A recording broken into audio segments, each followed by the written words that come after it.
Greetings and salutations, everyone. We're back with more Dungeons & Dragons. Hurrah. Hooray. Hooray.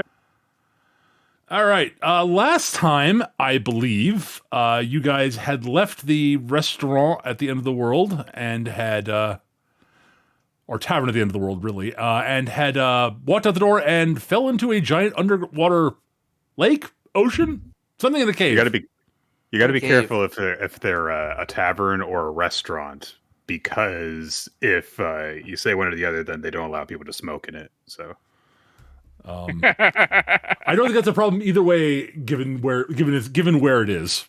No. There's a very particular jurisdiction, and they will really apply some hefty fines to the place that exists outside of a temporal linear timeline. I see. Okay. Well, good to know. At any rate, look, it doesn't matter how much it breaks the laws of physics. You just can't break the laws of the IRS. At any rate, you did fall into a large body of water in a cave, as near as you can tell.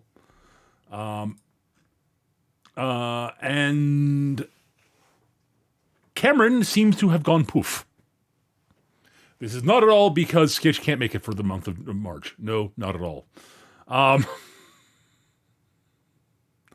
At any rate, you have extricated yourself from the giant lake. Right. So having searched the lake, we've determined that he is not under the water drowning. Yes. Or I searched it because you guys just don't care because you're heartless. It was an enormous task to ask. Would have just been Ingier and Cito. Yeah, if I tried to help, I would have checked the bottom. You kind of broke that report before I could declare what I was going to do. No, and since you can cover more ground faster than Cito, she just kind of let you do it. No, you guys are heartless. I understand. It's fine. It's okay, guys. He's just a little bit sensitive because his best friend is missing. He's not my friend. Shut up. Don't even like the guy, asshole. I miss him. But yeah, the conclusion that you've come to is that it is salt water. So you did find there was a tunnel at the bottom that Glix's familiars could not get to the end of before time ran out. So long tunnel, deep, all water. Also, there seems to be a fresco / mural / whatever in the wall. One of the walls that seems to be have text written in ancient Sulteshi, or however I want to pronounce it. I don't know. Big thing. Lots of sort of underwater stuff. Huh. Mostly involving stuff involving like early rituals dedicated to Oceanus. So it is not like super. It is not so ancient that it goes back to before the War of the Gods, but okay, still pretty freaking old. Sulteshi has changed the language since then. So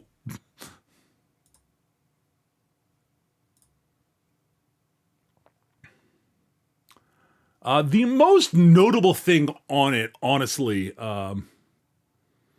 So other than sort of like you said, lots of ritual, there's lots of bits because the mural sort of spreads out across them, and there are lots of little bits and pieces that are dedicated that seem like they're dedicated to different things. Most of which are religious ceremonies, but the center of it is, I mean, all of you recognize, can look at this and go, that is the biggest depiction of a sea turtle you've ever seen. Mm. It is a big. Might be the second largest. Can I make the excuse that it might be the second largest? It's the biggest you've seen. Doesn't mean you might have heard of bigger, but you haven't personally seen one bigger. I was trying to Monkey Island. I understand, and no. Can I do like a history check or something? If you'd like to. Something that Ingier might know about. Possibly, sure. You could do it if you like. Not that I have a good history check. Oh, hang on. Let me do one thing before I forget. There we go. An 18. Yeah. A very good roll.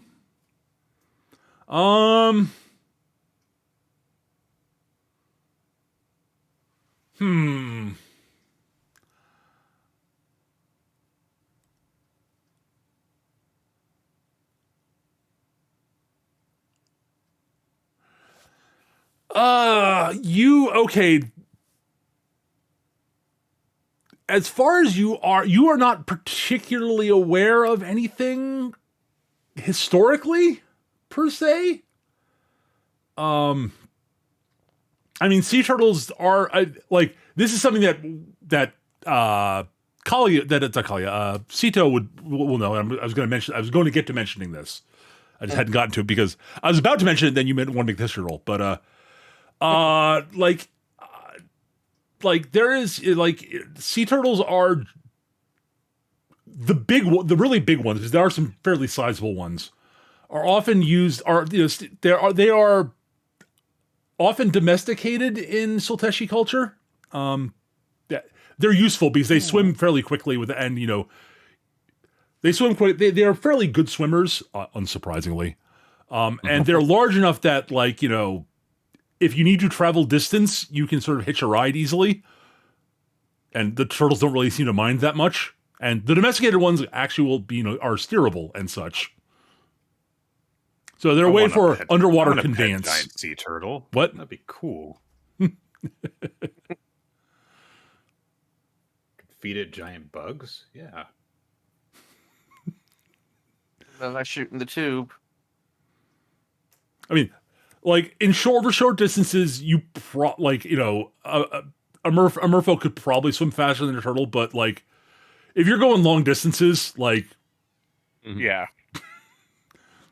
it's kind of like a horse. Mm-hmm. I'm kind of imagining Actually, sort of like, inverse of the horse. Actually, now I'm thinking about it. Slightly slower, but way steadier. Yeah. So, I was just thinking, actually, horses are better for short distance. Like, if you're going really super long distance and you know what you're doing, humans are actually better at that. But humans are better at going long distance consistently than basically any animal on the planet. Yeah, pretty much.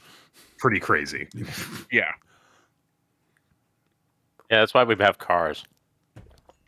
We don't like to. And catapults. We're really good at using catapults. It's again, it's a case of humans. If we don't have to, we don't want to. But like, we're very capable of going very, very long distances. Humans just will keep walking. Yeah. And animals will be like, no, I need to stop and get more energy. And humans are like, weak. Go ahead and But run. yes, We're the it's better slasher. We're the slasher villains of every movie in the nature. But yes, we are also smart enough to know, like, but why would I walk when I can drive? Your correct word.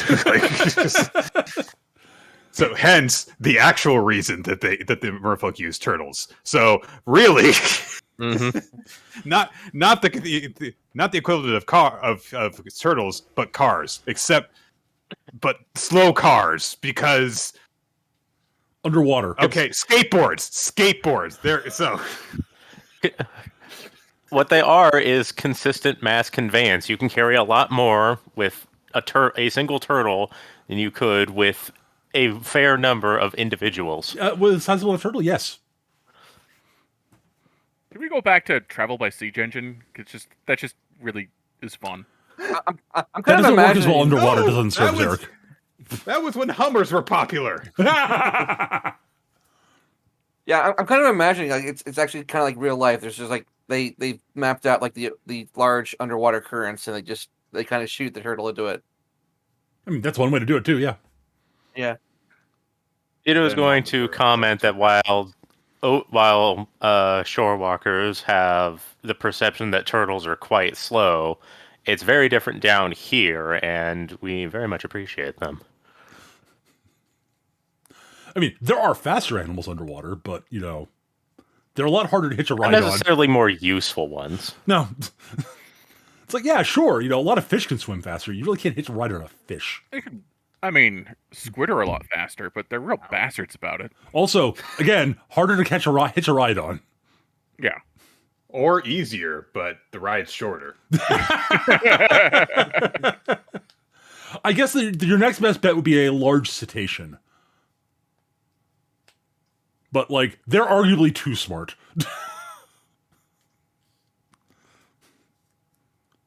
I mean, again, like, they're basically, as far as anyone can tell, they're sapient. So, like, aha, I will totally, I can't domesticate you. You don't want to be domesticated, do you? Nope. Okay. Get that Why'd you put this saddle on me? This is harassment. Whatever you do, don't try to ride a seahorse. Listen, guys, I understand that no kink shaming, but this isn't my bag, and we haven't discussed a safe word. Also, don't try this with an orc unless it's very you are certain it's in a good mood. Otherwise, it will just kick your ass. And then torment you for a while afterwards because they're jerks. I'm just imagining Shamu with a Battletoads boot now.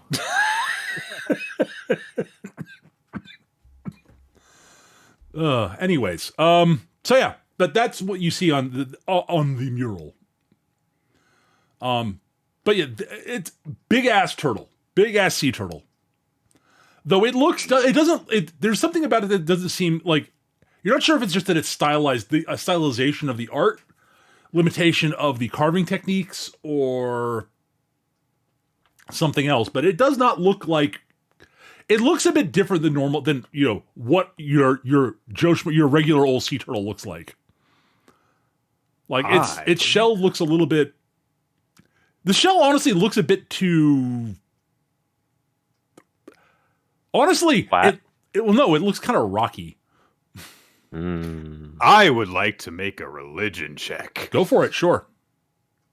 I'm still looking for the elephants. Yeah. 19. Well, I mean, I always think of the Discworld thing too, but that is also based on like actual, It is. Right. So Yeah, Hence, it religion was only a matter of time before we reached the turtles all the way down Yes. joke. So I'm proud of all of you that it took this long. I was actively thinking about it. I was like, nope, not going to do it. It's not going to be me. 19 religion is a very good roll. Weirdly, you can't think of anything in any of your religious training that has anything to do with a stone sea turtle. damn it, I'm from the wrong era. All right. Yeah.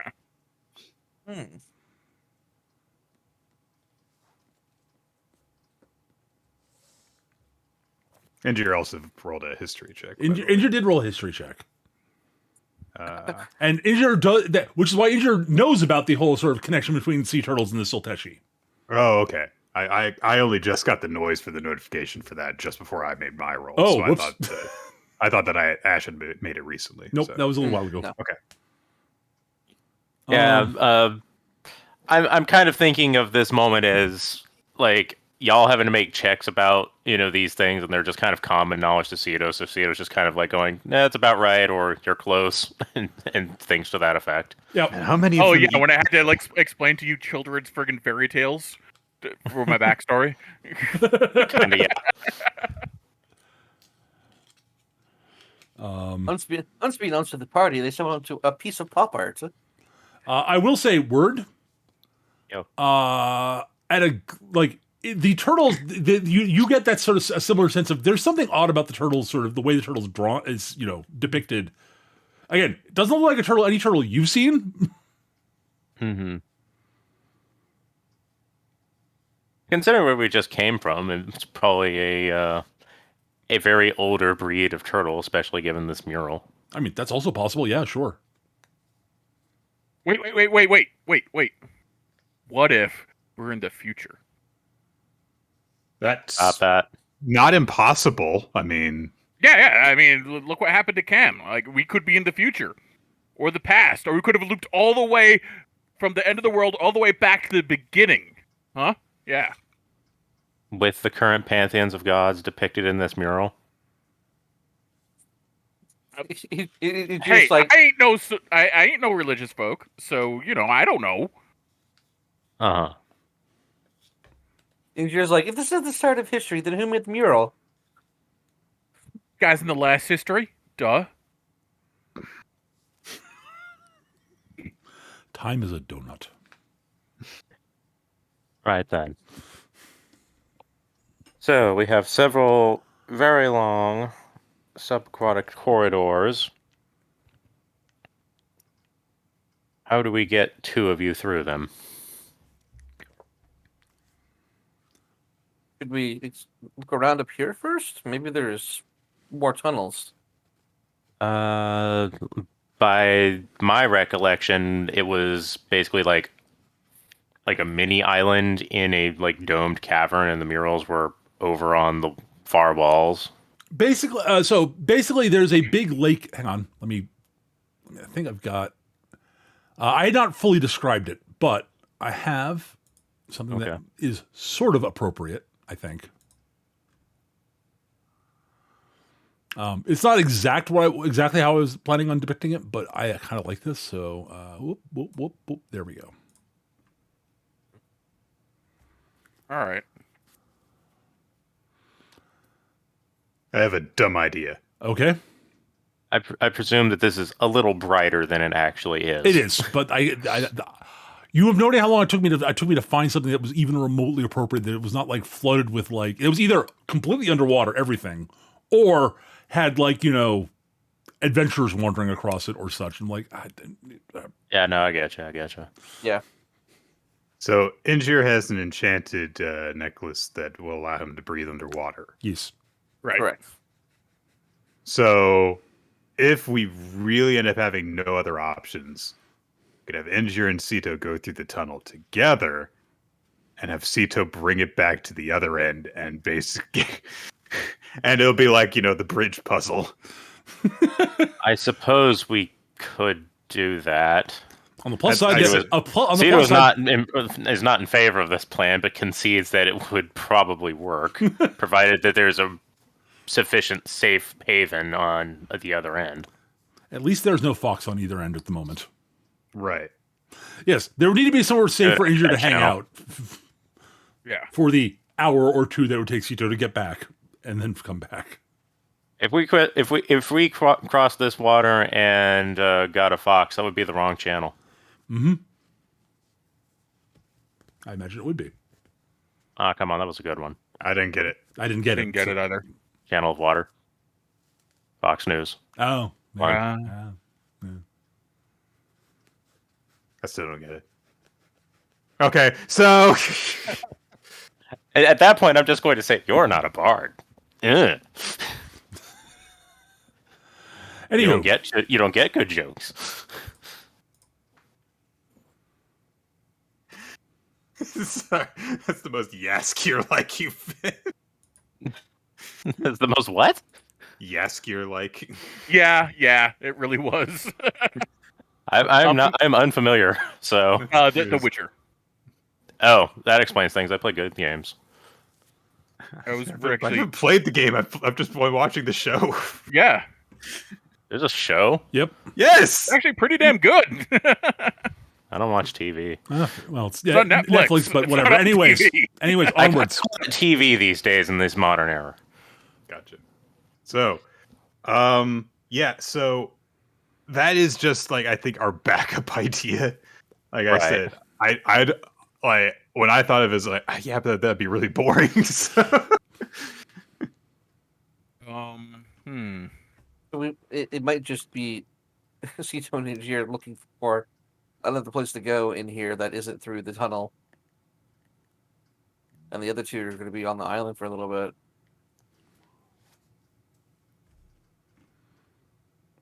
Have we had a short rest yet? If you want one, Okay. you have plenty of time and are not under any actual current duress. Beyond, you're in a cave. It's a bit cold and damp. It's a bit dark. I have not expended any resources, so I don't need to.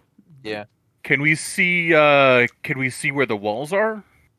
Yeah, you can roughly. Yeah, sure. Okay. You can Like, how far away generate light, so I'm not like yet. Okay.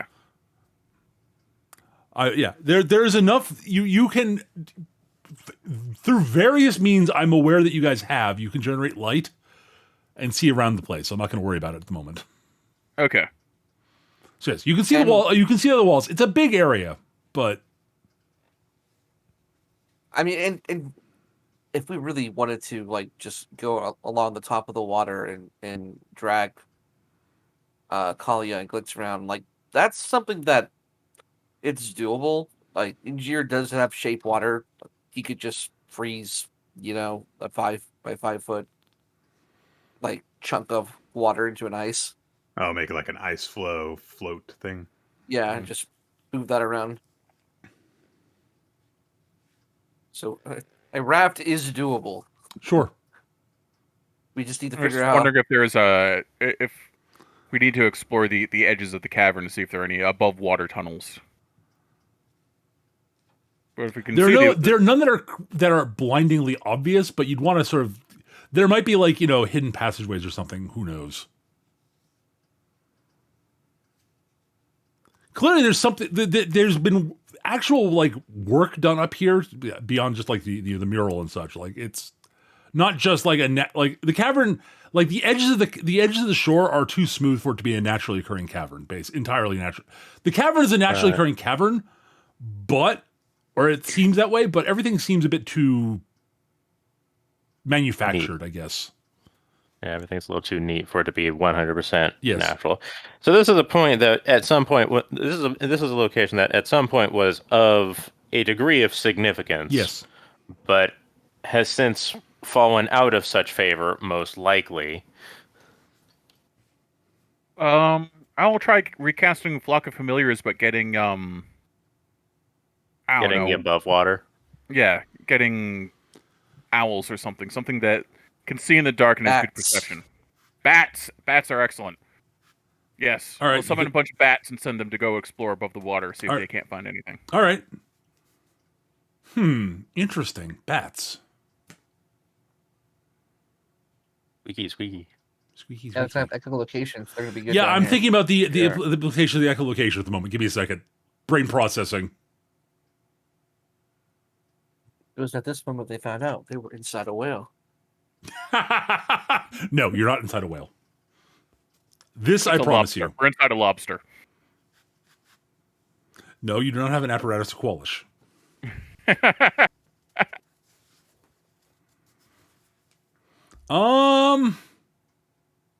All right. Eric, I believe your familiars have a perception check of some sort, right? Yes, depending on what kind of familiar I summoned. I summoned bats this time. Right. Give me a perception check of some sort. I don't know what the bonus is supposed to be for them. So Yeah, I don't have my monsters manual handy to look it up, but I will just roll my own perception. and roll we'll your own figure out perception. Well, I'll give them some right. potential bonus. I'm thinking that I think is Yeah, appropriate. monster manual. All My right. monster manual somewhere. I just don't want to dig it up. Should I roll 4 separate ones because I have 4 bats, or should I just Actually, roll 4 separate ones. Absolutely. 1, Well, that's good. 2, That's also good. 3, That's bad. 4? That's average. So 19, 17, 2, and 11. The 19, given So that one of they're- them's doing their best, two of them are doing a really good job, and one of them is just going, I'm Batman, I'm Batman, I'm There we Batman. go. There It's like, we I'm go. searching for shit. I'm gonna go over here and see if there are any bugs. yeah, one of them is very, very, very much like there's got to be things I can hunt here. Yeah. Why are there no bugs? Why is there no food? I'm hungry. God damn it. Screw you. Screw you, boss. I know I'm a demon shoved into a fucking flesh sack for temporary purposes, but I'm still hungry. Have you guys found anything? No, sir, we haven't found anything. How about you? We ain't found shit. I posted a screenshot in the Discord because this is the mental image that I was kind of getting. I'll take a look in a second. Ooh, that's pretty. Okay, cool.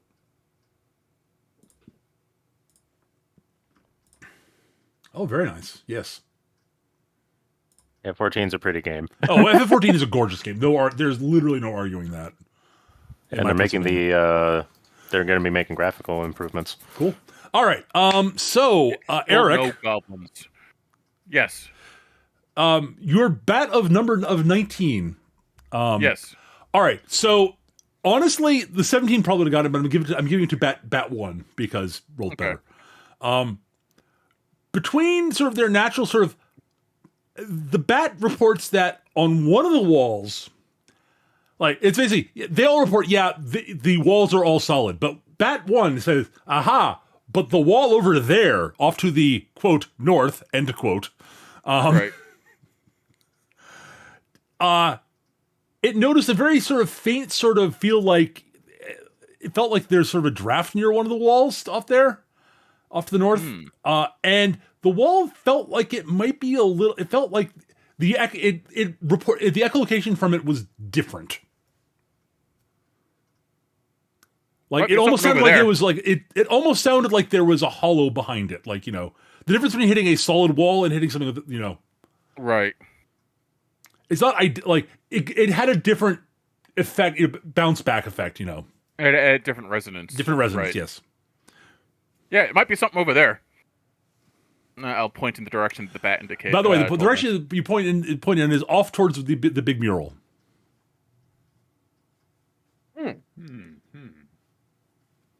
Well, it has the most clear signs of civilized activity, so that would track. Mm-hmm. All right, so since we need to drag our I'll put it this way: you guys can find a way across the water. It's not that big a body of water horizontally. Okay. So Cedo will allow Kalia to hold on to her and just help her swim, since Kalia has like all of her armor and shit. Yeah. and I imagine Glix and Injir are probably about the same size, so Yeah. Injir can help him swim. you can get across. I'm going to just say you can get across. I don't care how. All right. I'm not going to. It is much more important for you to get across than for me to challenge you getting across. So insert comical flailing in the water of Glix and Kalia in certain ways, because moment of comedy. Glix and Kalia lying on the other shore, going, "Oh God, why waterlogged?" Kalia taking a various bits of armor, which go. Yes, pouring water out of her boots and helmet. Kalia doesn't so much swim, she just starts walking, disappears under the water. Blub, blub, blub. Someone pulls her up. Thank you. Blub, blub, blub. Glick is lying on the other side on his back, spewing water out of his mouth and looking a bit waterlogged. A little fountain going on. Yes. That scene from Golden Boy where it's just like a minute of the guy just right. barely swimming across the water. Like he's about to die the entire time. Some of the best physical comedy in anime ever done. Yeah. At any rate, so yes, you are able to now examine the wall. Anyone may give perception and or investigation rolls as they so choose. Oh, that's going to be perception, because my perception is way better than my investigation. And that is fine. They're both kind of crap for me, but investigation's slightly better. Really average, as all things should be. Aha! Ooh. Ooh. All right. So, as you all poke around, Kalia, there's a bit of wall you walk by a couple times, and you notice it, like there's a bit of stone there that looks very slightly different color than the other one. It takes you a couple of times passing by it to notice it. You're like, hey, wait a minute. This is gonna get animated, and the villain's gonna come out of it. Wait a minute, this is actually on the animation cell, not just in the background painting. Also, if you pass your hand over it, without your gauntlet on, you can feel the very slight different, like a little slight difference in the air sort of coming in the area around the edges of the discoloration. Ooh. So it's probably one of those cases where I'm like, all right, let me just dump this out of my gloves. Let me dump this out. Wait a minute. Wait a You're minute. like, yeah, wait a minute. Wait a minute. It feels like there's air coming. It feels like there's a very faint, like, stream of air coming from around the edges of this. So is it something that I can Maybe you could push it. get a grip on? Yeah. It looks like you yeah, could push it, possibly. It looks flat, basically, but, like, maybe push? Yeah. I will go ahead and do that. All right, so Kali sort of looks, you see Kali sort of puts her hand on the confirm wall, your verbs. pushes in on it. will You push. feel, so it takes a little bit of effort, but you then feel sort of stone grinding on stones. It sort of slides into the wall. You all hear sort of a dull, as it sort of gets in about maybe a quarter of an inch or so, you all hear a loud, deep, booming click. There's a thunking, almost more of a thunk, really, of like what sounds like some bit of stone mechanism just moved. You then hear the sound of what is the sound of very obviously very large gears turning. A rumbling noise. And then you can see a very faint line down the middle of the mural, sort of bisecting the turtle. And then the two halves that sort of just slowly start to grind their way apart with the sound of stone sliding on stone. The whole cavern sort of shakes and rumbles a bit, and the echoing is impressive. A notion occurs to Cito in this moment. Mm-hmm. If anyone asks what we were doing here, we did not teleport here. Okay. Why? We killed some sort of being and fell through and had to jump through a portal right then and there. That reasoning worked on that other island. I'm not so certain that it would be so warmly received over here. But we didn't kill anything to come through that portal. Exactly. We have even less of an excuse. As they kind of get up to the mural and it starts opening up, Engineer's definitely having flashbacks to Right, you could always just say the someone monastery pissed off at home. Someone could always say someone pissed off a fairy and they sent us here. I mean, that's fairly common.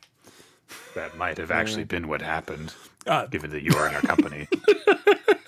That would never happen.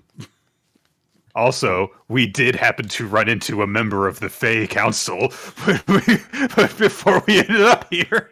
And Kalia might have pissed him off. I was being nice. That doesn't matter. You say it like that matters, Nick. Am I These are coming in? fairies. They're weird. Oh, am I coming in? Yes. Yes. Oh, Hi. Yes. sorry. I was like kind of talking there, then like Eric kind of just I'm sorry. I didn't. Oh, I'm sorry. I didn't hear you say anything. I apologize. yeah. It's okay. It's like you just kind of have like a flashback here. This is very reminiscent to like one of the entrances to his home is like. Mm. Ah. Yeah, So this it's is like this your is- temple. Yeah, it's like this is like the surface entrance to the temple. I guess that makes sense as well, considering what kind of temple you were in too. So There may be some kind of connection. This could be like another like version and another temple to the she of the hidden voice. anyway, these doors are really big. The merged voice. They are big. They're very large. But they eventually stop sliding open with a loud sort of boom. Yeah, these doors are almost 6 feet tall. Yeah. You could say that, sure. Yeah, they're almost that small. Yeah. I was just thinking like it like goes on clicking for like 5 minutes, and then when it stops, like, oh, and they're only like 6 inches apart now. God damn it! All right, No. suck in your gut. You are all able to fit through easily. But you see before you what looks like a stone passageway leading away from the wall.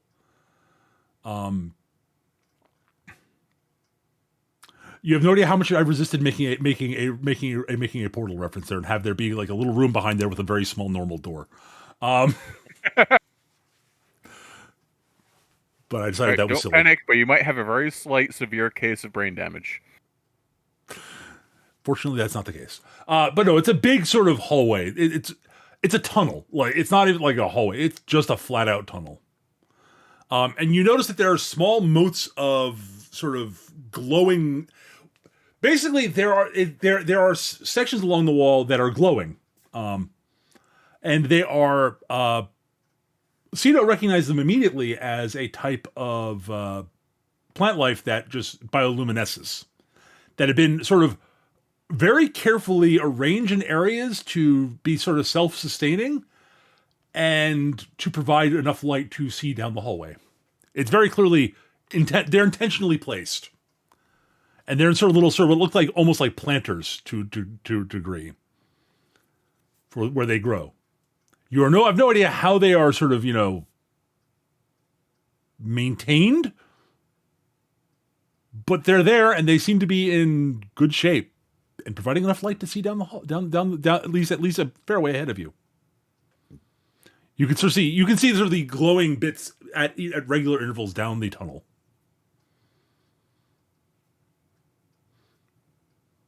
Well, let's go.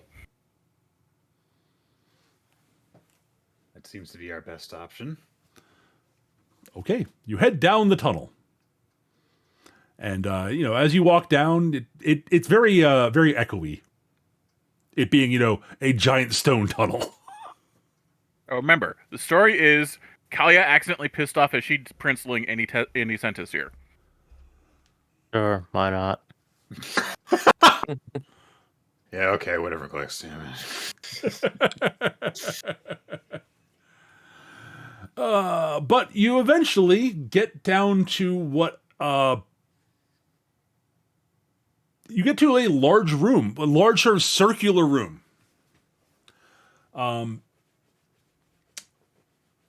In which basically it's a big circular room with what looks like sort of a. So I will get to the things that do not grab your attention the most first, because I want to get to the big attention grabber last, because I think it's fun. So it's a big circular room around which you can sort of see what are very clearly frescoes, all of which are dedicated to Oceanus. And to what looks like, word to your eyes, looks like very like Sultesh a long time ago. It's like, this is very clearly Sultesh, but much lower tech than you're used to, basic quote tech. It's bigger now. It's big. Oh yeah. It's bigger now. The buildings are better built. You have more access to metal, to useful metal, since trading with the surface is now a thing. Et cetera, et cetera.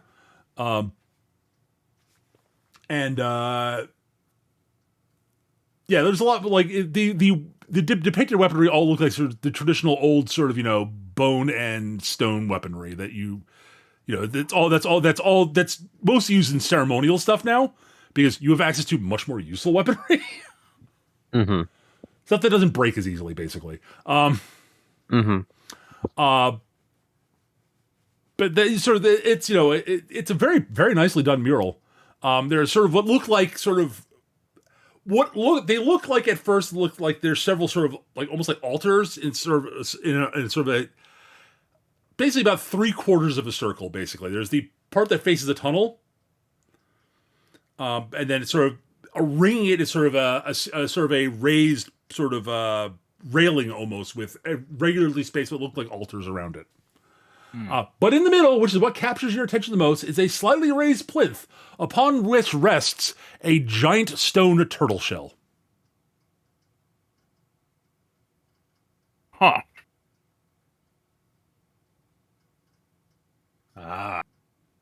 So this is where Master Roshi does his secret training. A bit bigger than that, but yes. So, looking at this big shell, is it easy to draw the conclusion that the mural outside was this one in its glory days? It looked a lot like... They look awfully similar. So we are in a tomb, then. Maybe? How big is this shell? Like you said, it was a large shell. Is it the size of a small shell? It is a large boulder the size of a small boulder. That was an actual news headline. Yes. I swear to God, I read something headline. I'm saying, did Terry Pratchett write that? But at any rate, no, it is very large. Like, we're talking like whale sized. Okay. This is like legitimately. It is if this is a living turtle, and it could be, who knows. It is bigger than any turtle word you have ever seen. It is very clearly the shell of a sea turtle also, although it looks like it's made of stone. All right, so having seen this now and having like a frame of reference, is Sito able to recall any like super turtles of significance? Not without a check of some sort. All right. Can I climb inside one of the openings and see what's inside? You can try, but I'd like her to make her roll first. Yeah, my history stuff and etc. is not good. I know. Very not good. Yep. I'm gonna do my reroll on that. Fair enough. Go for it. Use your inspiration. Yep. Go for it. Hata. That's Much better. Much better. You're sitting here thinking, wait. You remember hearing like the equivalent of fairy tales about some ancient stone turtle thing way in the past that had some big connection with the clergy that you're blanking on the full details, but you know that there was something big and some like big sort of like it was. I skipped out on Religion Day. It was definitely tied. There's definitely a connection between there was a quote fairy tale about a priest of Oceanus and a contract with making a deal with a giant stone sea turtle, which makes no sense because stone doesn't float. It does if it's pumice. This does not look like it's pumice. Let's just put it that way. And you don't remember the end of the tale, but you remember it being both sad and hopeful simultaneously, bittersweet, sort of. Mm. You don't remember details. You're like, yeah, the stone turtle, whatever. Yeah, like... And it was not being told in a particularly entertaining way, so... I'm just Cito's background is not one that was particularly of the interest of historical import. Right. I'm just thinking of that bit in Monty Python. So, what else floats? Sticks, a duck, very, very small rocks. Churches! So if we could build a bridge out of her. So she weighs as much as a duck, then she's a witch. And it works. Yes. The stat is depressingly accurate is the thing. So I have a question, actually. Okay, so we see the giant stone shell, but we don't see any bones, like, for the rest of the...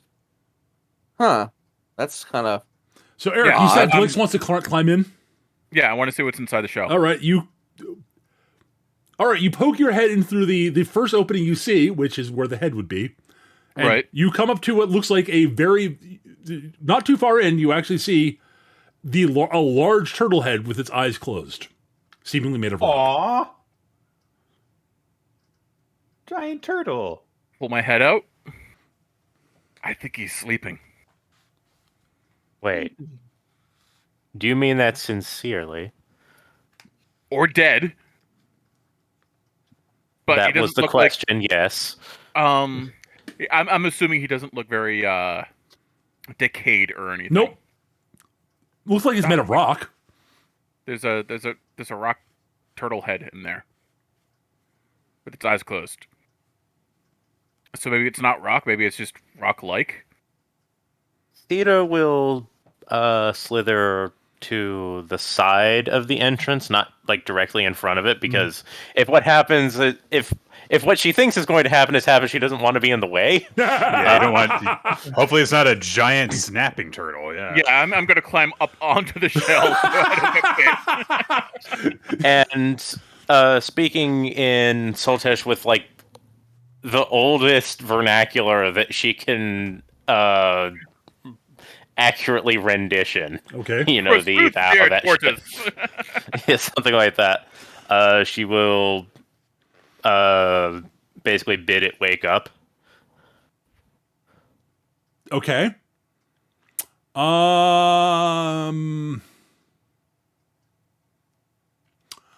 You can give me a diplomacy roll if you would like. Oh, finally, a real skill. I know. Persuasion. Persuasion, that's what I was thinking of. Sorry, thank you. Okay, there we go. Fucking a 29. All right, well, Cito gets out the frying pan and ladle. Kong. Hang on, that's not good enough. I want to reroll it. No. Okay, give me a second to think about this for a second. You got it. Because this is not supposed to work, but you rolled really well. You kind of shattered DC. It's like, I hadn't mentally assigned a DC because you're not supposed to. There are things you're supposed to do first. But you are awfully convincing. Cedo tends to be, yes. All right. Knowing what I know about the situation, unfortunately... Cedar just sneaks up to the shell and goes, "You didn't do your homework." I'm just mentally imagining Peter like just taking like 8 pages of paper and just throwing them into the trash can. Just running on Wyroth's line of thought. I am the teacher.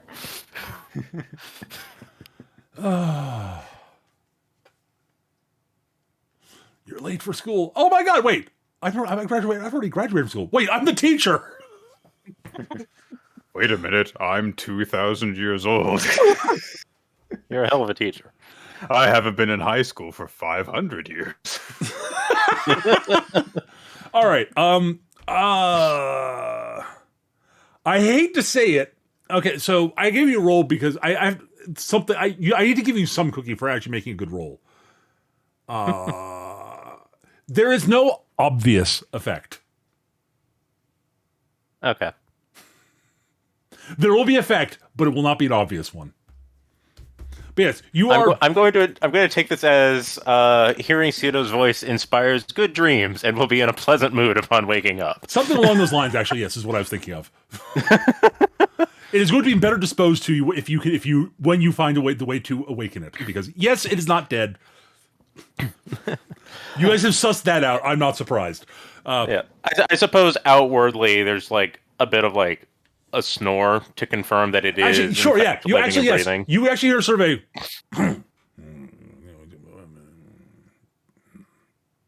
a. Deep sleeper. All right. Well, I guess we'll look around around this chamber some more. Mm-hmm.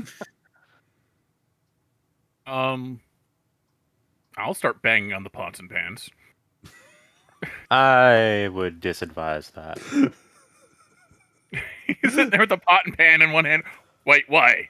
It's gonna wake him up, and I'm on top, so he's not gonna get me. Did you turn Bob into a pot? No. I turned him into the ladle. The ladle, obviously. I hate you so much, Glix. I hate you so much, Glix. I hate you so much, Glix. I'm not supposed to hit inanimate objects, Glix. I'm supposed to kill things. No, I'm thinking of that one bit in Azumanga Daioh where Osaka goes to wake people up, but she can't find the ladle to hit the pans, and she's got the knife. Yes.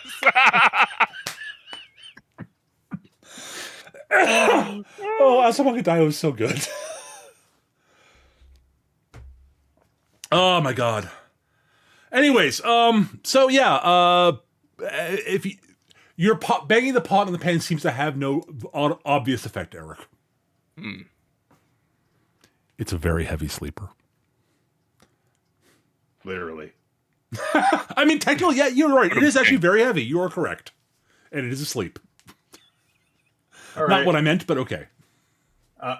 Well, Kalia is going to look around at this. All right, and she's going to start just finding other shit in this chamber, hopefully. So, I mean, there are plenty of things to look at. Is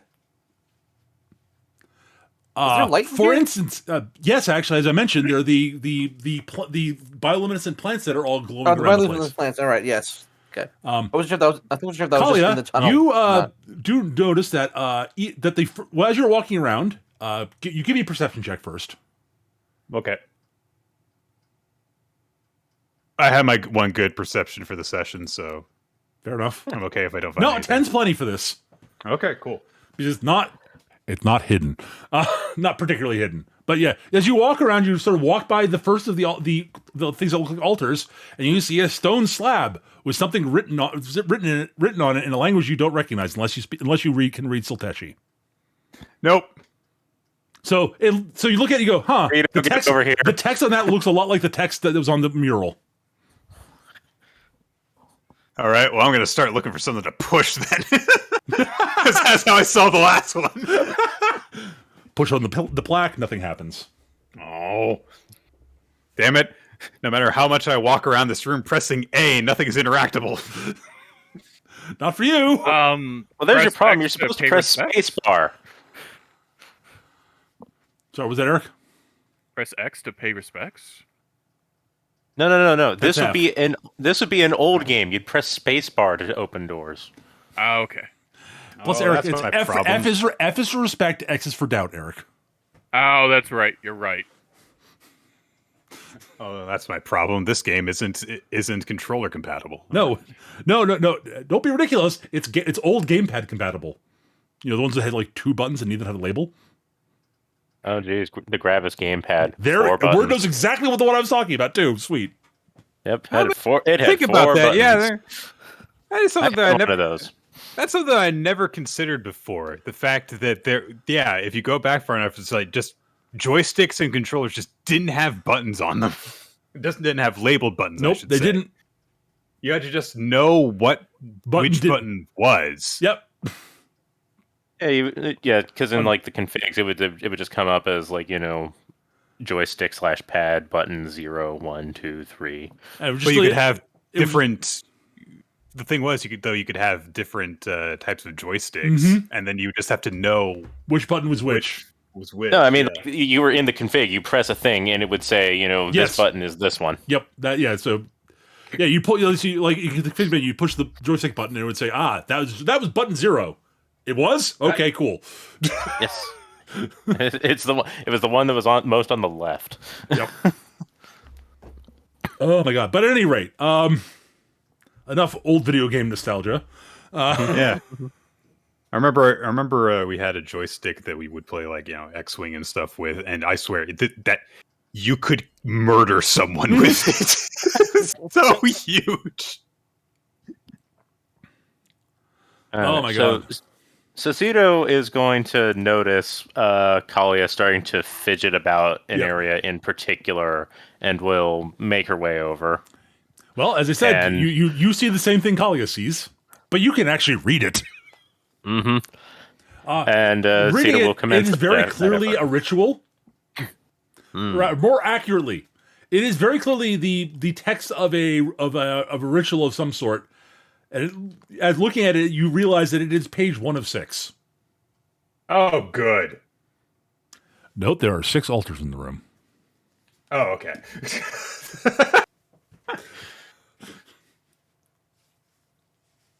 It is Cito's going to not a contemplate short. this.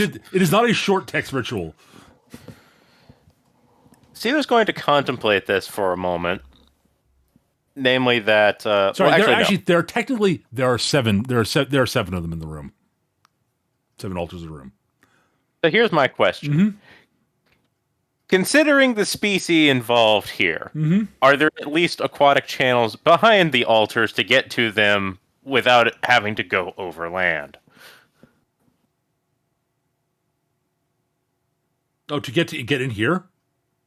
No. Like, just to go around like the circumference of the room without having to, quote, walk. Not that you Yeah. can see, but it is also possible this entire place could be flooded at will, in theory.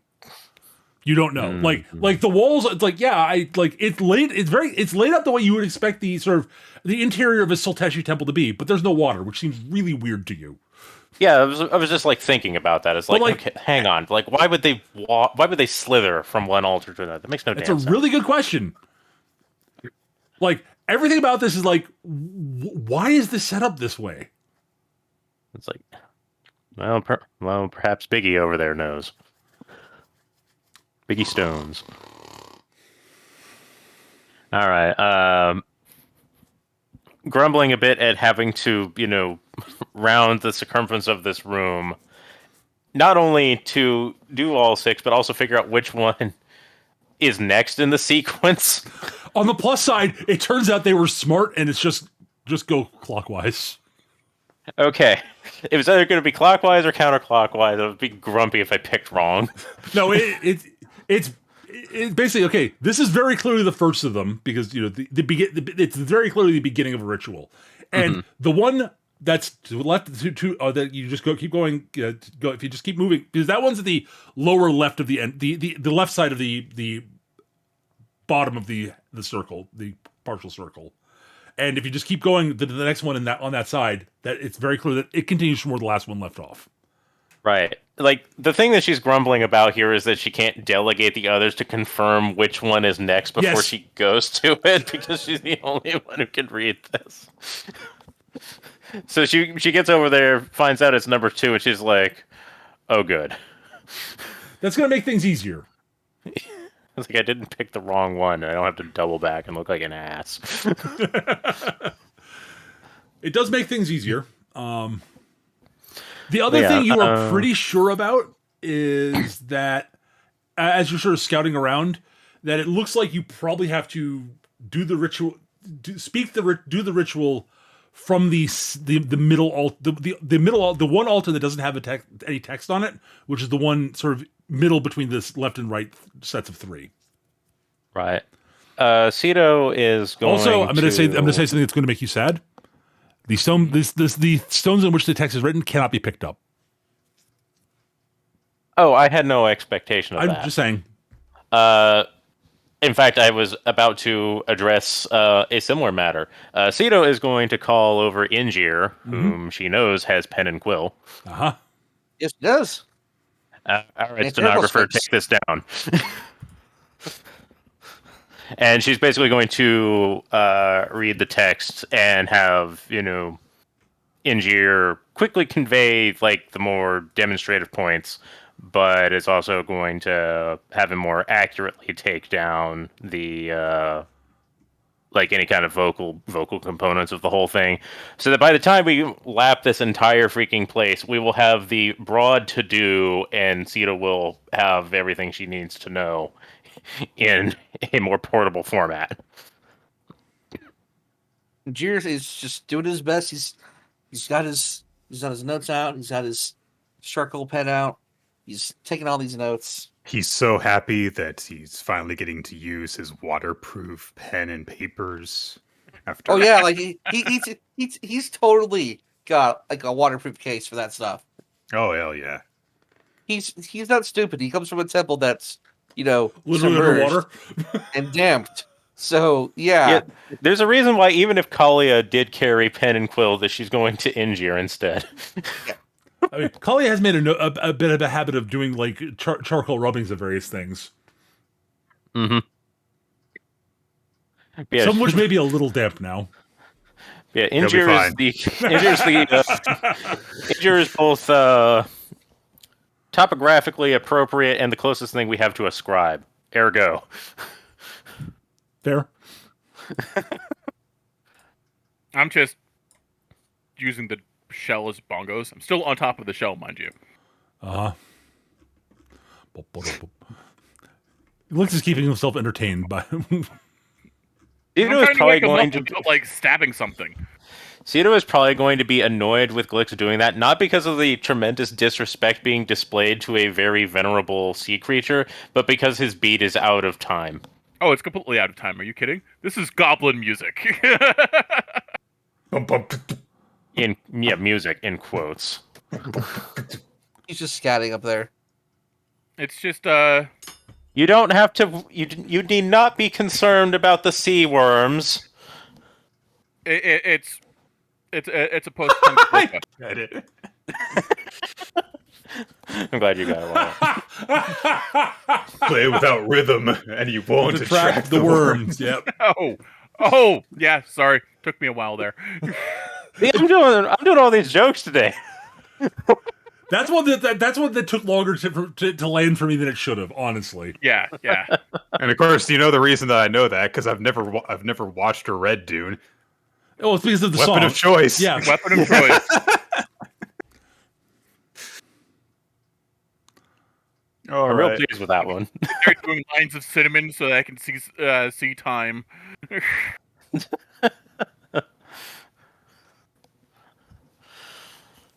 All right. But by the time the entire ritualistic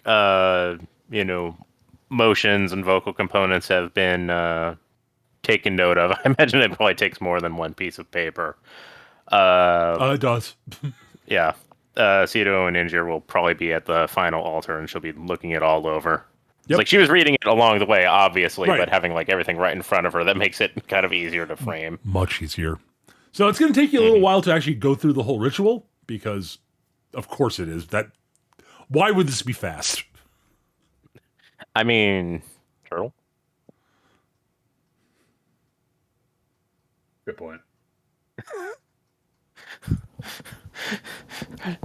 Sea turtles may not be, slow in the water, but, what about a turtle's ritual would be fast?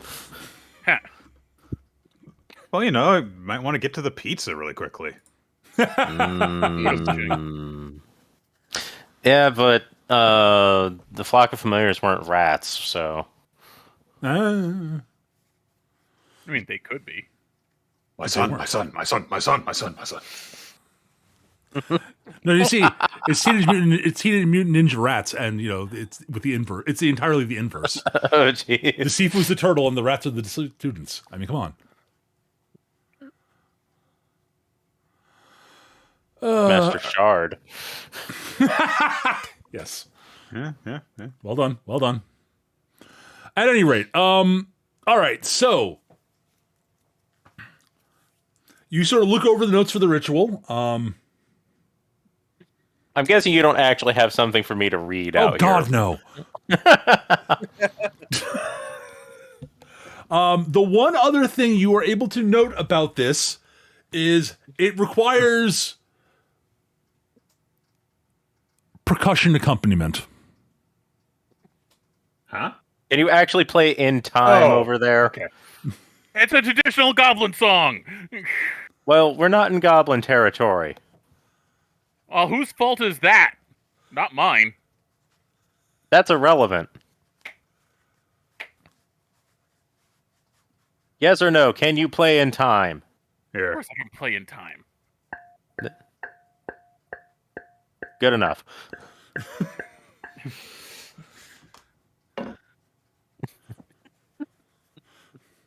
Props.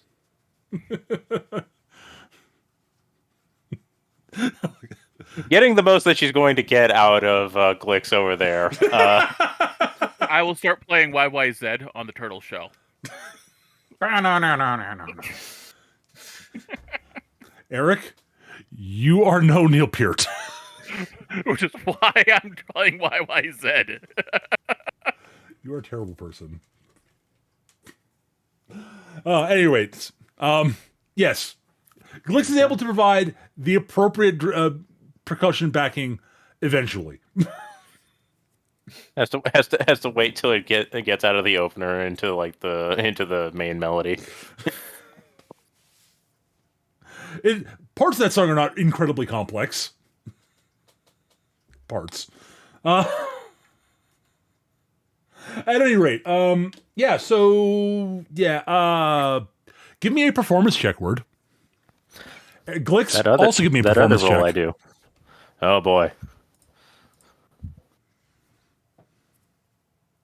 I'm gonna use my inspiration for that. Jeez. If you feel like it, yes. I'm carrying this show. Good. The 10 is enough. More than enough, given that Cito rolled a natural 20. 30. Okay. I shall give you the dance of my people. So you were going for Neo Purd and you landed on Ringo Starr. Okay. Yeah, pretty much. Not even the best drummer in the Beatles. No. He did not land in Ringo Starr. That is not good enough for Ringo Starr. I was just making a joke about. I know. I'm just saying, Ringo Starr, way better than he gets I know credit for a fact that Ringo Starr is much better than he ever got credit for. Yes. I mean, at a minimum, the man was a fucking human metronome. Jesus Christ. I'm sorry. I recently read a bit about talking about doing recording sessions with the Beatles and how much of a pain in the ass would be for almost any normal mortal drummer. Because Ringo had to basically play the same rhythm over and over and over again as the band would change up things on the fly because they didn't write music down on anything. They basically wrote stuff as they were recording it. It's like, oh my God. There was also something I heard recently about the keyboardist. I can't remember what band it was for, but who like deliberately played with his keyboard unplugged for the first bit of his time with the band because he had heard the guy like flunked his audition for them by playing it too loud. Mm-hmm. So he just didn't play it for them, and they were like, "Yeah, we love what you're doing." Oh dear Lord! And then eventually, you know, over the course of like his first few weeks or so with the group, he actually learned how to play all the riffs and stuff. And then he didn't actually plug in his keyboard until he knew how to play it properly. And then he faked it until he made it. So That's hilarious. At any rate, group that was cool, but yeah. Anyways, at the end of the ritual, you hear what sounds like the deepest, loudest, echoey yawn you have heard in some time. And you hear sort of the sound of what sounds kind of like... Then we're in an echo chamber. You are, almost literally. And you hear what sounds like stone sliding on stone as a large head comes sliding out of the shell in the front.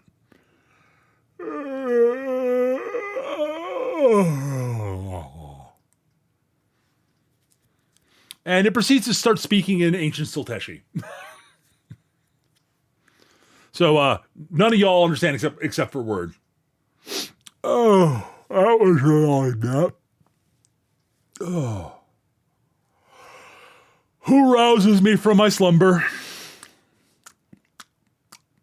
I have no idea what he's saying. I am known as Ceto, songstress of the sea. Oh, Flourish. I see. Oh.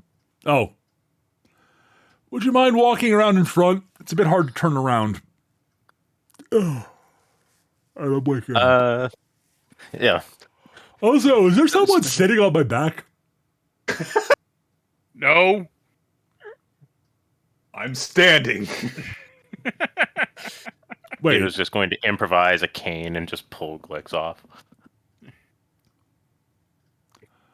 What language was that? Show thing. I was just start chasing me around on top of the turtle shell with the. Oh, I'm not chasing you. I'm not going up there. Whatever. Anyway, Ceto, I was under the assumption this also would be kind of like in front of the face, but if it's not, she will make her way around. No, it's behind, technically. All right, yeah, she'll make her. There's a very good reason why there's not an altar in front of it. Morning breath. Nope. You'll figure it out in a minute. Oh, I'm sure. Ceto will. Wait. What? Is this going to be some sort of basilisk thing? Nope. Okay. No. Ceto will declare that she is making her way around and will do so. Okay, you make it around. And you're just kind of following her around. Huh. Ah, yes. I see. And there's a small lizard with you. Indeed. You're just Actually, kind of I like... don't understand anything anyone's saying, so. Ijir does not know what is being said, but he knows that he's being spoken at. He just kind of bows. Respectful one. So, Ceto, Songstress of the Sea. Why have you awoken me from my slumber? Oh. We happened upon your domicile. We are not exactly certain how we made our way here. Oh. I have long heard tales of the giant stone turtle through my youth, and upon observing the murals depicted upon the walls outside your chamber, I was compelled to investigate, and when we found our way in, it seemed that you do indeed still seem to exist, or at least that is how it appears to me in this moment. Huh. Must have been asleep for a while. What year is it? Isn't it like 787, Something like, 86 or something like that? Some number like that, yeah. Yeah, late 700s. And Ceto will just rattle that off. Huh. I've been asleep for a few centuries then. That explains the difference in your manner of speech. Okay. Oh. Wait, nobody's come to bother me, come to see me for multiple. What? It's been like 3 centuries. Whoa. Okay. All right. Oh. Oh yeah. Right. The thing. Oh well. Yeah. All right. Well, I trust that there is a service that you might need. You might need that is part of the reason you woke me up. With all due respect, you have been so long removed from the activities of my people that I'm not quite certain what services that you would even have to offer. Huh. So why did you wake me up?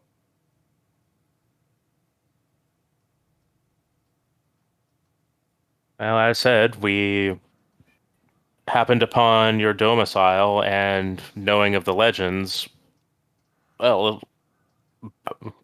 a not insignificant part of it was just to see, are you still alive? Ah, fair enough. So who are the rest of your companions?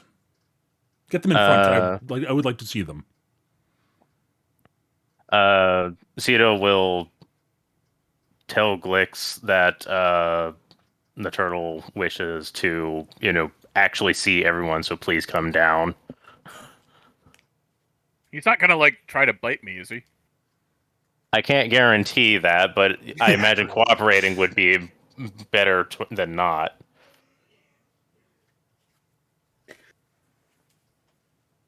All right, I'll wait till Kalia's up front, then I'll get down. Oh my god. Probably just having a good day. After saying that, Glix, after saying that, Glix, Cito will indicate to Ingir, and will introduce Ingir as a something of a scholar and a follower of the whatever the fanciful name that the She would have for the primal beast of water. Yeah, something like that. Yeah, see who sings or something like that. Well, I think what I mean. I know what the people on the island referred to her as, but I forgot what. Yeah, one Ingir's she have the submerged voice. I don't know if that's what it was. Yes. I don't know if that's what the Sulteshi call her, but if that's it, then yeah. Well, that's what his particular temple call her. Mm-hmm. Yeah. Okay, so yeah, she'll refer to him as that by that. Interesting. Cito will indicate to Kalia as being well, at this point, champion of Mortis. And when it comes to Glix, she kind of has to stop and think about that for a moment. Yeah, it's a little bit of a different case for him. Vaunted Trickster. Oh, that's nice. I have no idea what she said, but it's probably insulting. Interesting. So a human, a lizard thing. Every time he says lizard, Jir doesn't know he's saying lizard, but he feels insulted. Well, he knows instinctively that he's not calling you a dragon. So yeah, Cito is going to kind of openly is going to openly say that Ingir fancies himself a dragon to be, and then is just going to whisper he's a kobold. Kobold. A species I am not familiar with. I'm aware of humans and goblin, I think. Correct? That is correct, yes. All right. Let me make things a little bit easier since there's multiple species here. The turtle then proceeds to incant something in some tongue you don't really recognize. Tongues. Yes, he's casting tongues. And then He's not familiar enough with this as a concept. He doesn't know this one, but he's like, "Oh no, I recognize this one." And then now you all can understand him. Greetings, compatriots of Cito. Hey, so what's up? Not much. Well, I'm not okay. much of aware of, I should say. Answer. It is- Non-canon answer. The turtle. Yeah. I'm not much that I'm aware of, given that I've been asleep for several centuries.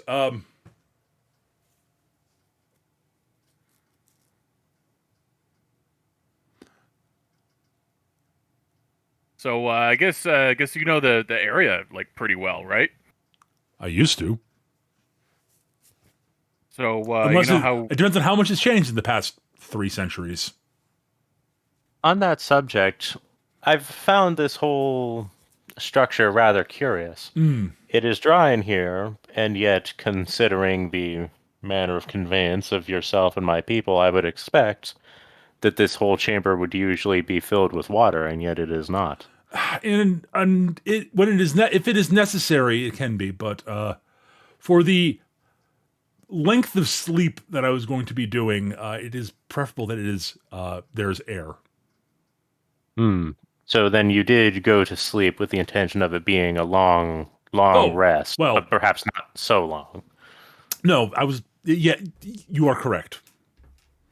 But I cannot breathe water. I merely can hold my breath for a very long time. Understood. It is a turtle; they do need to breathe.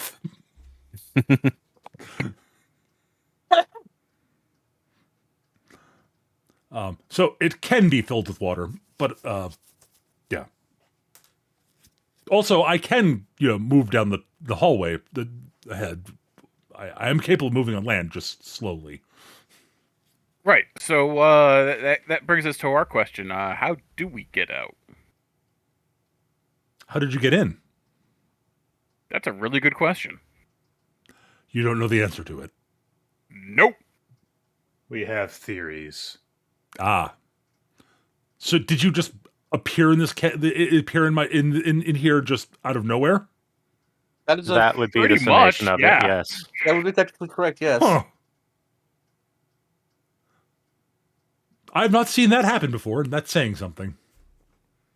The greatest running guess we have at the moment is that one of the Fae was involved in the manipulation of our location, but that is the best we have, and we have no concrete evidence.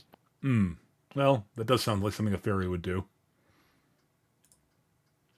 They definitely have the ability to do things like that, from what I'm aware. So you need out, I take it. Yeah. And 3 of you cannot breathe underwater. 2. Broadly It's like- speaking, that is accurate. Cito is. I don't know if Injure having the thing is a known thing amongst the party, and Cito's fine with keeping it that way. Well, I mean, he had to have some way to deal with that, given when he went out with you to look at the broken gate. True, but he also didn't really announce it to everybody else. Oh no, but they on them to do know extrapolate. you went with him. You know that you went with her, so That's on them to extrapolate. yeah, absolutely.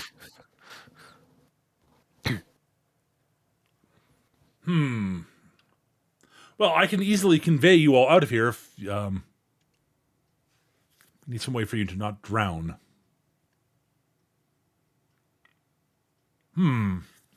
Oh. Right. There might be a way. There should be a way, actually. Cito has a guess where this might be going and is not going to declare it to the others first. Trying to get jabu-jabued. There's a... Hang on.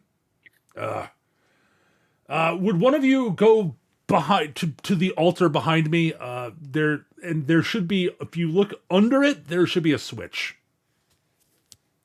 Scamper, scamper, scamper, scamper. I was going to say Cito looks to Kalia. You're on. Get over there, long legs. I was thinking George Jetson. There's a button. Time to push it. Oh no, there's a button. I'm pushing it. You can push it together. Glex already, Is it red? 'Cause I'm pushing it much harder if it's red. It is not red. Is it labeled "Do Not Push"? It is not labeled "Do Not Push." All right, I'm It is still not- going to push the button. It is under the sort of under the lip of the thing, and but you push it, and you hear a grinding noise behind you as a door sort of slides to the side slowly. Inside, it's basically a hidden closet, and inside there's a bunch of stuff.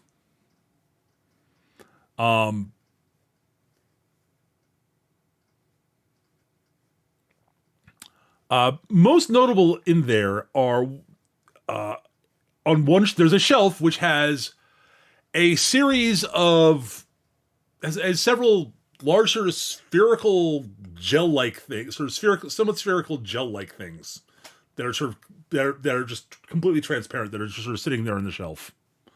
Ooh, they're- squishy. Yes, they're squishy. And they're a bunch of what look like various tools that are sort of that look very old and made of things that you can find underwater and are easily sort of craftable underwater. Not like metal that requires high temperatures mostly. Mm-hmm. I mean, it is possible to work metal underwater with high temperatures. It involves working near a volcano. Yeah. This is a thing that this will Teshi do, but that requires knowing some way to give yourself protection from heat. But there are tools there there are a bunch of like tools that are made from like bone and stone and stuff like that. When it comes to explaining the smithing methods, Zito seems to know a little more than you would expect a road traveler to know about it. Yes. There are a couple. There are definitely two very old looking metal tools that look somewhat corroded because they. That's the other problem is until they learned a few new techniques from the dwarves, it was hard to make metal tools that didn't corrode underwater, that weren't made from metal that's not very good for tools. Mm-hmm. It's like you can silver and gold last quite a long time in seawater. They're not particularly useful for No. tool work. Well, I could hit something with them once. And you can work with iron, and there's some iron tools, but they don't look like they're in the best shape at the moment. Right. Now, on the plus side, they've not been sitting in seawater the whole time. They've just been sitting, exposed to oxygen for a long time. Yeah, they've sort of got that orange look to them. But the things that look like they're in the best shape are the spherical, sort of gel-like things. There are about 6 of them on the shelf. There should be 6 sphere things on a shelf back there. Right, the things that look like they're squishy. I'll hold up 2 of them. The turtle can't see them. Yeah, Shelf. you're behind. You're behind the big turtle. You hold them up and you're like, oh wait, there's no way he can see me back here. Wait, there's no way he can see me back here. Yeah, is there anything that's just stuff in the bag? Anything valuable? I mean, some of the tools could be, cultural artifacts. Some of them look kind of pretty. Yoink. Okay. So do you walk back with some of the sphere things? Yeah, He looks at those. Yes, those are exactly it. Yes, they're jiggly. they are. Just shove one over your head. Hand over to Kalia and look expectantly up at her. I was gonna say, You is see- yours just what looks at Glix? Glix looks at. Oh yeah. Did you say put it over your head? Yes. Force your head into one of the spheres. It will enable you to. You'll be able to breathe while your head's within it. It will last for about a day. All right, here we go. Bonk. All right. Oh, you do it to yourself? It is an unpleasant sensation. It feels like you're shoving your head into a jello mold. Right. And there's a brief moment of panic when you're sort of like trying to, when your head's inside there, but you realize you are actually able to breathe. It is weird. It feels kind of ooky, but you can breathe and see out quite clearly. You are not entirely sure how this works. This is kind of like the thing in the abyss. Yes.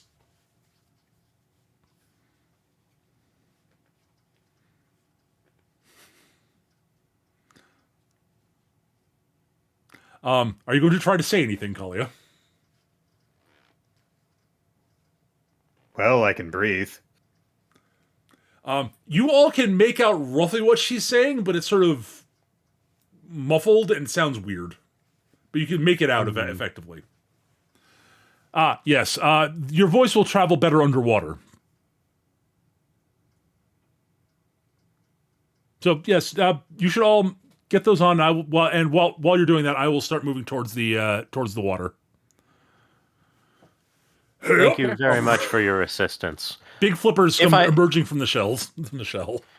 If I may, Great One, I do not know what it is that we should be calling you. Oh, I didn't. I do apologize. I forgot to introduce myself.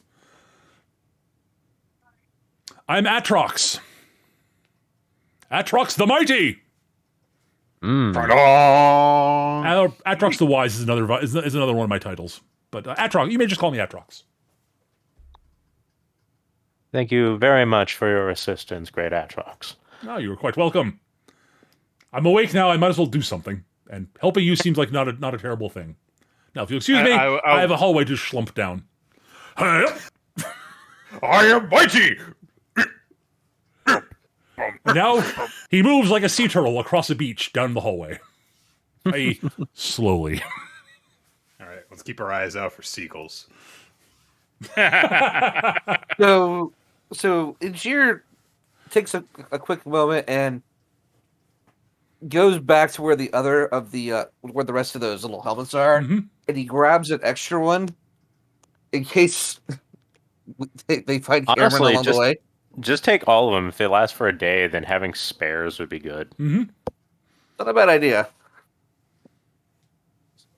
Cedar will head over there and we'll kind of look around, and if there's anything that particularly catches her eye, she'll grab it.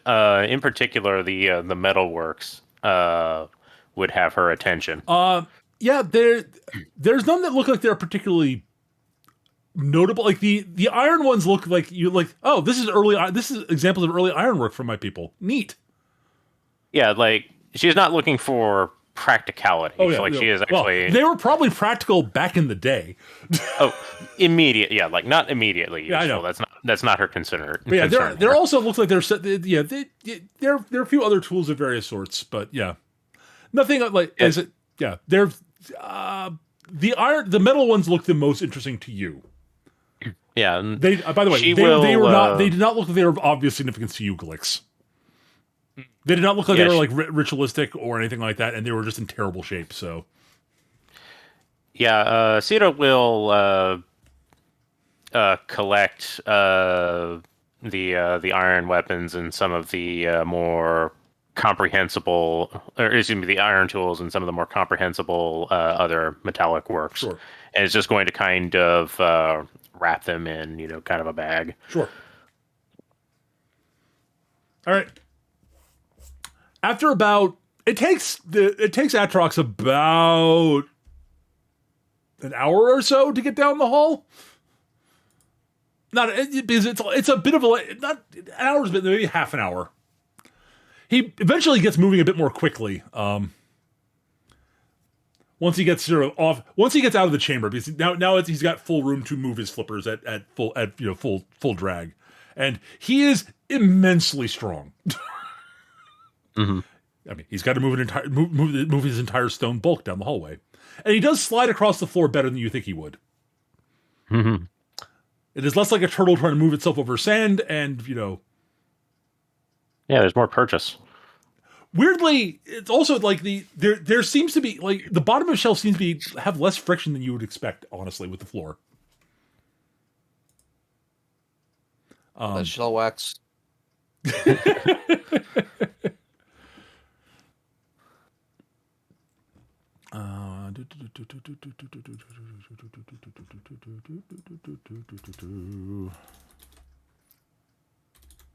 As Atrox is doing that, Cedo will, make her way back over, because I imagine she moves slow over land. I don't think she is going to be outpaced in this manner. Oh no! No. He is not. He's moving faster than a turtle.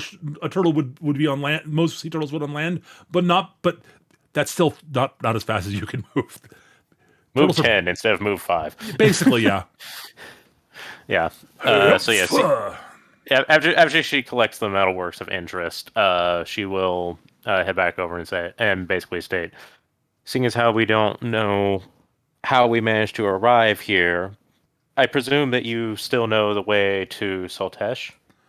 I know how to get there from the way I remember where it is, but it's been some time. I'm assuming things have changed somewhat.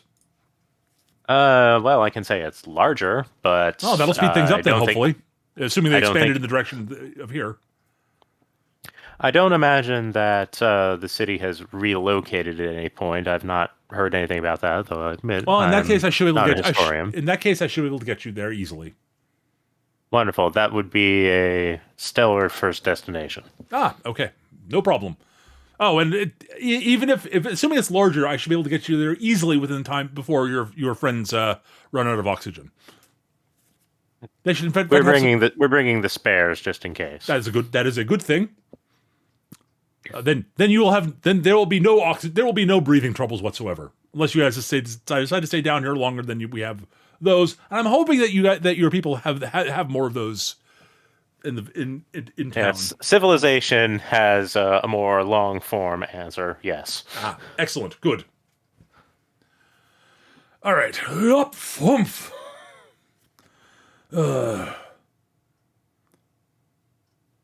I'm looking forward to being in the water again for a while.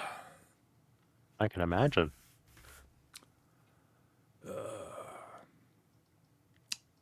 And he eventually gets down to the chamber. He looks around. Yep, place looks good. Looks like it's held up quite well since I was last here. All right, let me get into the water here. Yep. Fwah. Sploosh. Shall we say. Pokes his head back in water. All right, everyone aboard. There's various places to grab onto on my shell. Just don't let go once I'm moving.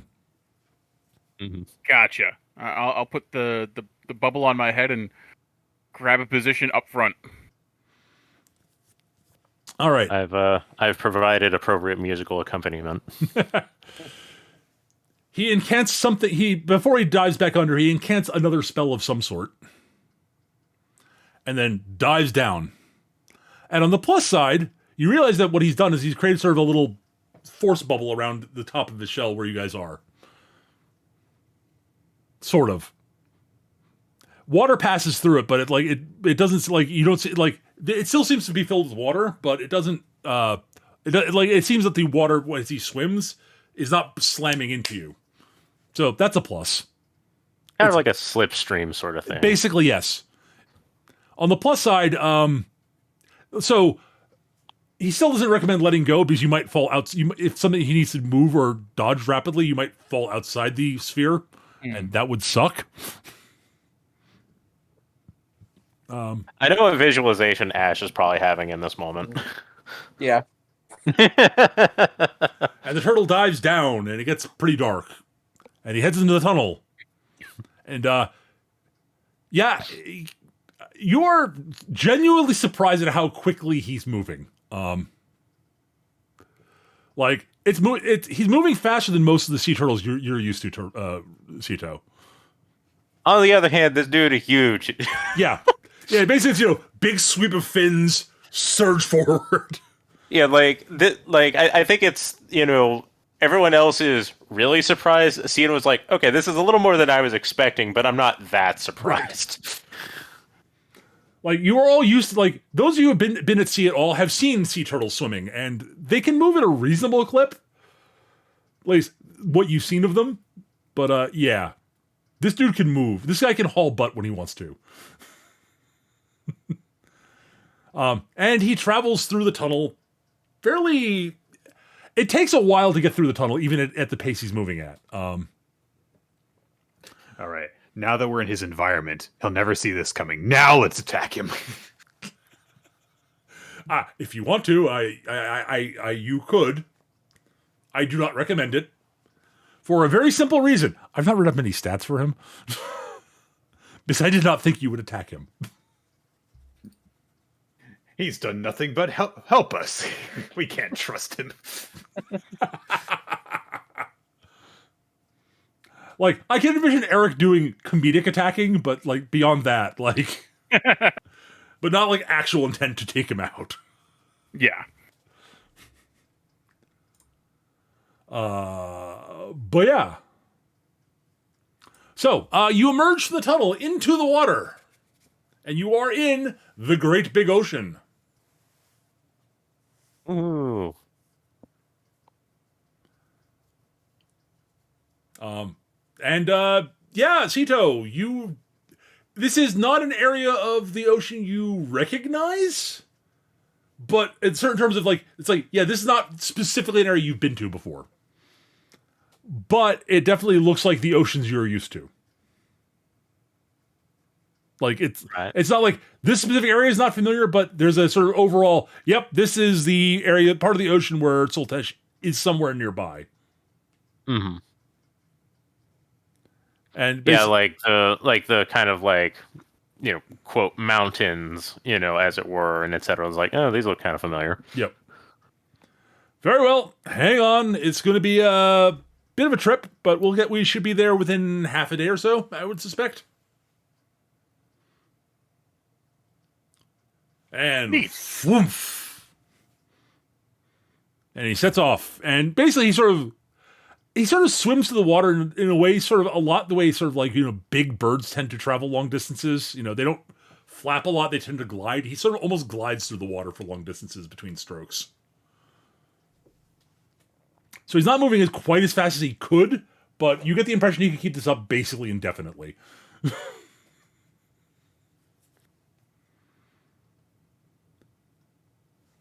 So, if you don't mind me asking, where were you before you just randomly appeared in my cave? We were in a tavern, actually. A tavern? Oh.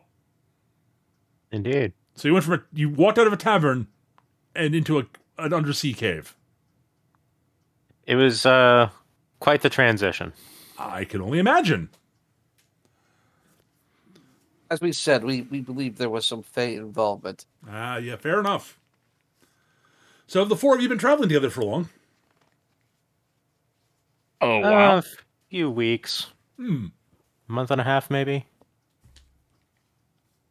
Sounds about right. Fascinating. Let me guess, you're sort of adventure-y sorts, aren't you? Yep. That's sort of how it turned out, yes. I got that feeling. Well, I've been out of the loop for a while. I'd love to hear what you've been up to.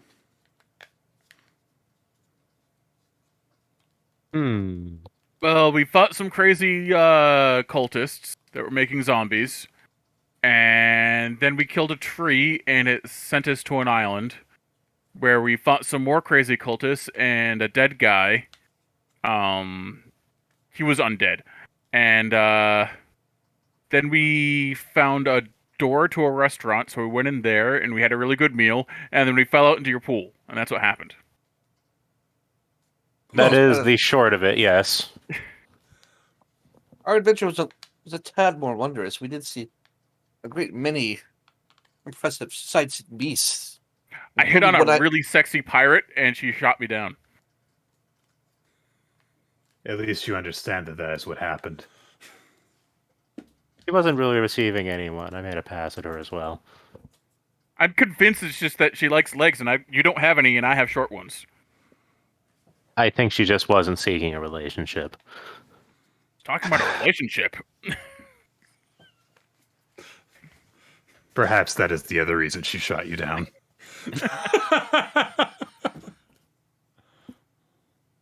I said we also saw a great many beasts, including what I believe to be the primal beast of fire, a great red dragon. Ooh, neat. I've not seen them in quite some time. They're an interesting being. You've met them? Oh, a long time ago, yes, briefly. At this point, Injura's like, have you met she had the submerged voice? The primordial beast of water? A couple of times, yes. It's like, Much more frequently than the fire one.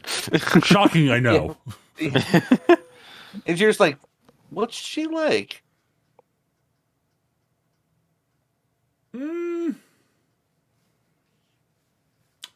She's a reasonably decent conversationalist. She holds up her end of the conversation quite well, actually. Hope to meet her someday. Understandable, given you are a follower. It's more than that. She's another of the great dragons. Well, yes. I need to, in order to fulfill my purpose, I need to seek out such things. Ah, I see.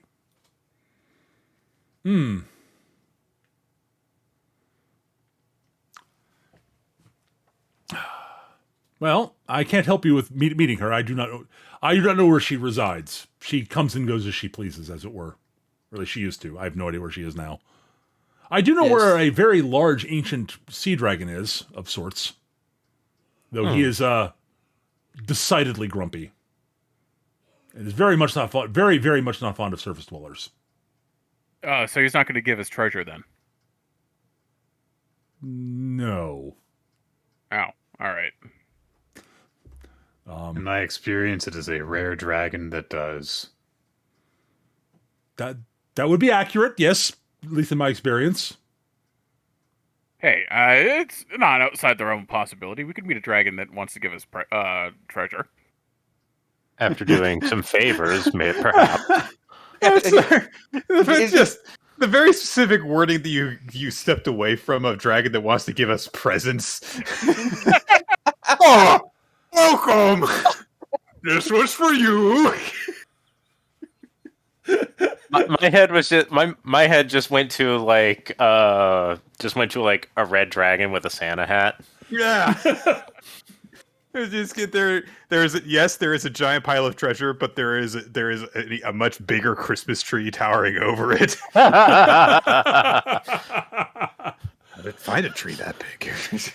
The real question is, how the hell does he get down the chimneys? Polymorph, obviously. I mean, fair. I'm just like thinking in terms of like the real big Christmas tree, and I'm just like, okay, so who put ornaments on Yggdrasil? No, that dragon's not a red dragon. In order to enter people's homes, I polymorph into the form of a jolly fat man. Fuck, this is the best Santa lore I've ever heard.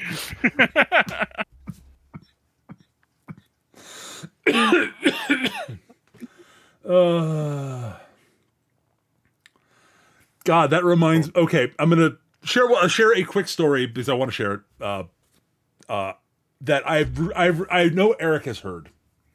This is from back when I was in high school playing Dungeons and Dragons. As a player, my God, we were playing actually it was a Forgotten Realms D&D campaign, and we were in the Forgotten Realms. We were in the port city of Am, and there was a guy we needed to bust out of jail for reasons.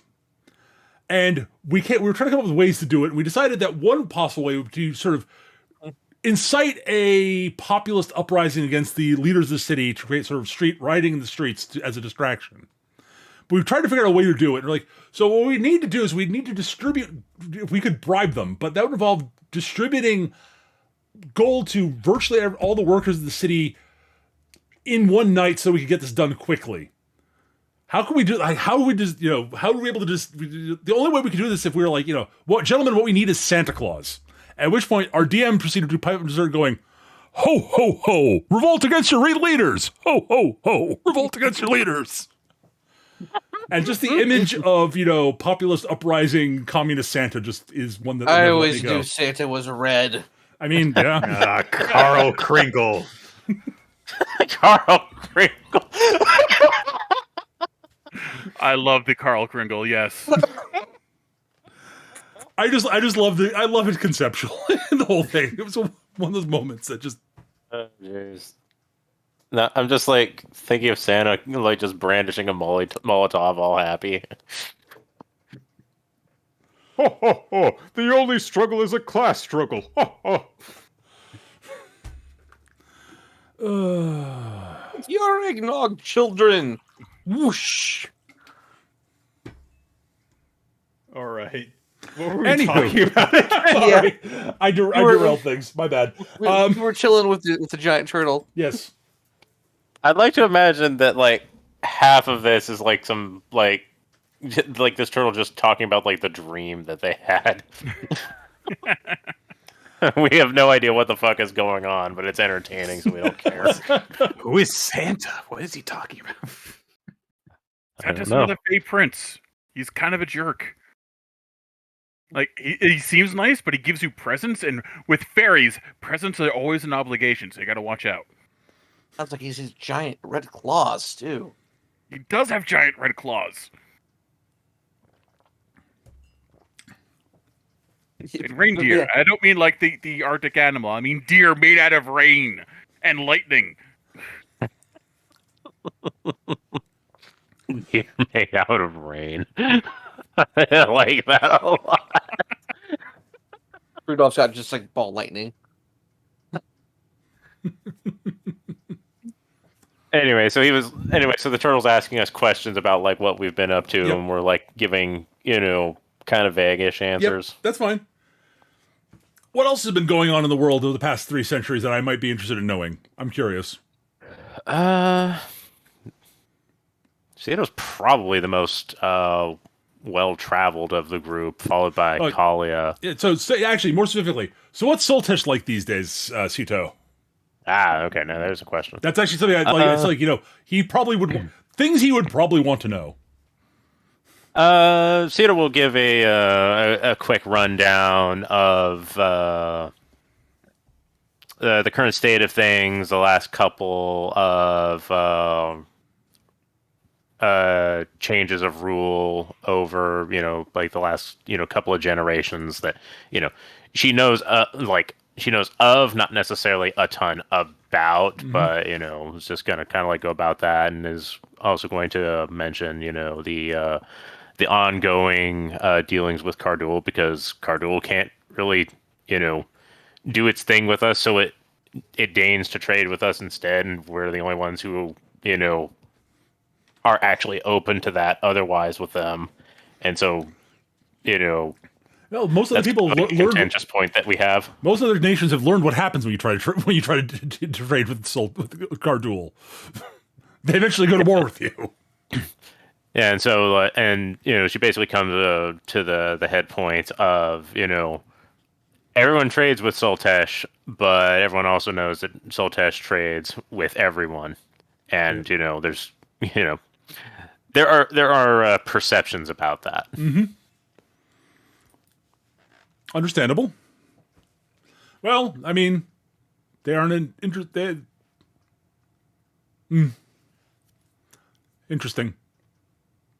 Yeah, she'll give the most Cliff Notes version of the global political climate as she can. Having, been in many a tavern and, all over the place. On the plus side, nobody's actively at war right now. Yeah. Actively. I imagine she's the only one who's been in every major territory in this party, thinking about it. Shattered Kingdoms and Cardul for Glix. Engineer's obviously near Soltesh, so. Yep.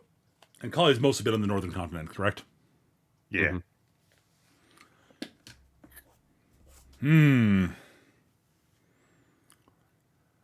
Fascinating. One of these days I should seek out more information on some of these places on the surface. I mostly focus on. I have over the years mostly focused on what happens beneath the waves. Understandable. It's most easily traversed. Well, for one such as I, yes.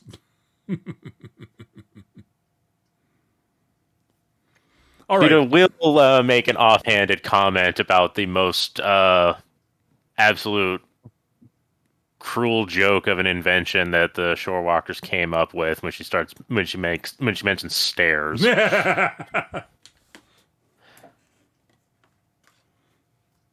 I swear, Oh. they're like a torture device. Oh, they're better than ramps. Ramps are terrible for your ankles. Can't climb a wet ramp. Sincerely considers swatting Glix off of the turtle in that moment.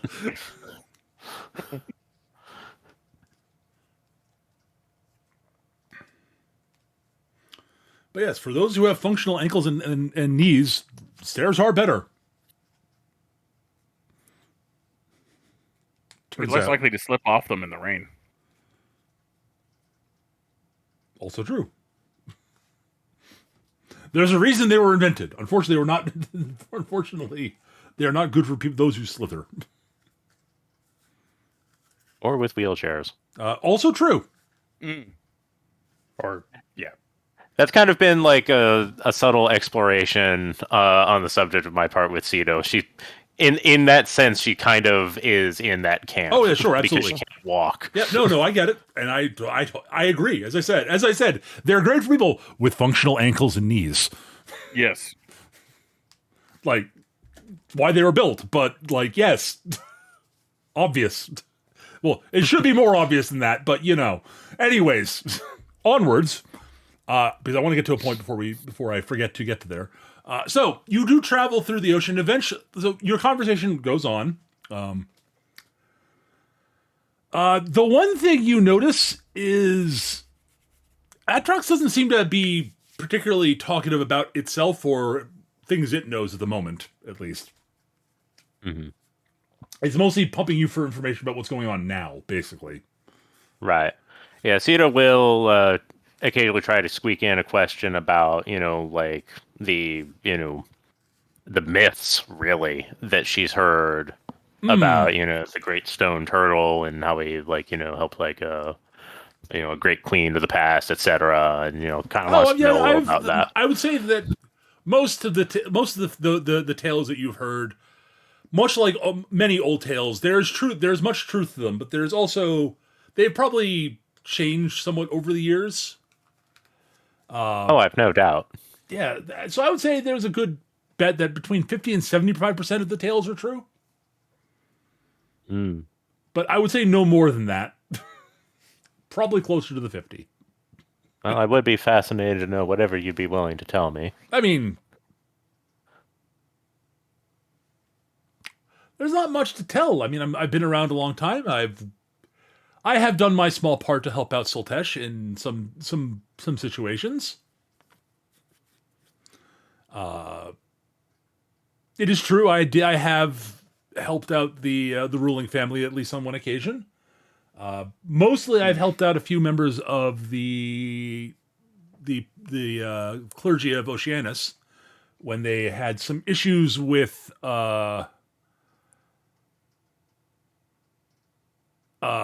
some fairly dangerous cults over the years. I'm not entirely sure what they were followers of. Very strange. They're usually crazy. Well, I mean, I didn't ask too many questions, I'll be honest. I mean, they were trying to hurt my those whom I considered, I was friendly towards. So I figured, and there was no obviously good reason for them to be antagonistic towards them. So